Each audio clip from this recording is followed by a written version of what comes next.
हरि गोविन्द गोकुलनन्दन गोविन्द। शतमानं भवति शतायुः पुरुषः शतेन्द्रिय आयुष्येवेन्द्रिये प्रतिष्ठति। शतमानं भवति शतायुः पुरुषः शतेन्द्रिय आयुष्येवेन्द्रिये प्रतिष्ठति।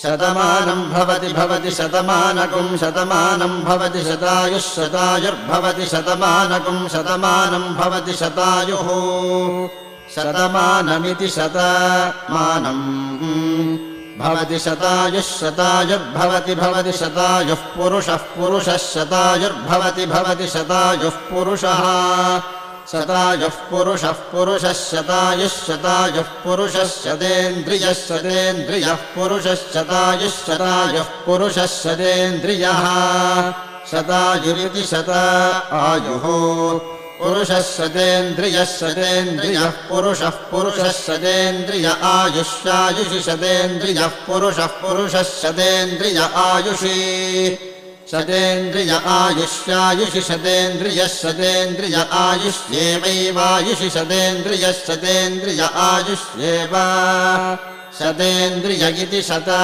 इन्द्रियः आयुष्येवैवायुष्यायुष्येवेन्द्रिय इन्द्रिय एवायुष्यायुष्